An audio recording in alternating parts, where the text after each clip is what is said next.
আমি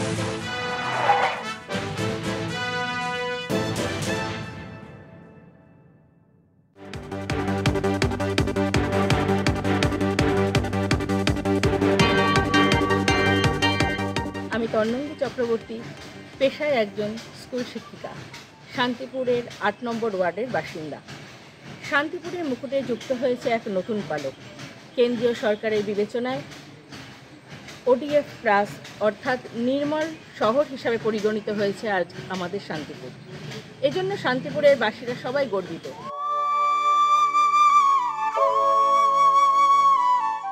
শান্তিপুর শহরটাকে পরিষ্কার পরিচ্ছন্ন রাখার ফলেই শান্তিপুর শহর, যেটা আমার গর্বের শহর, সেটা একটা স্বীকৃতি পেয়েছে। এটা জেনে ভালো লাগছে।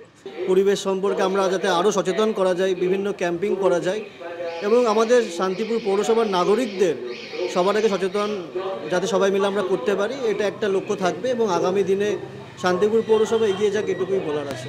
আসুন এবার জেনে নিই সেই আধিকারিকরা কি বলছেন এ বিষয়ে। আমাদের একটা আপনাদের সেন্ট্রাল টিম আমাদের ভিজিটে এসেছিল। আপনার 1/7/2025 থেকে 3/7/2025 অবধি তারা বিভিন্ন আমাদের শান্তিপুরে যে প্লেসগুলো রয়েছে, যেখানে আমাদের কমিউনিটি টয়লেটগুলো আছে, তারা ভিজিট করেছে, তারা দেখেছেন এবং তারা আমাদের এই শান্তিপুর শহরকে ওডিএফ প্লাস তারা ঘোষণা করেছে।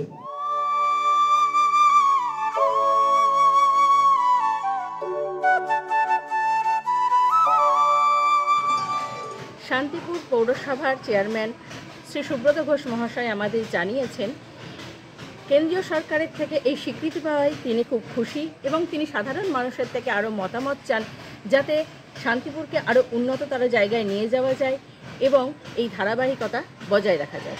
নদিয়ার শান্তিপুর থেকে রূপম রায়ের সঙ্গে আমি তন্ময়ী, রিপোর্টার দিদি।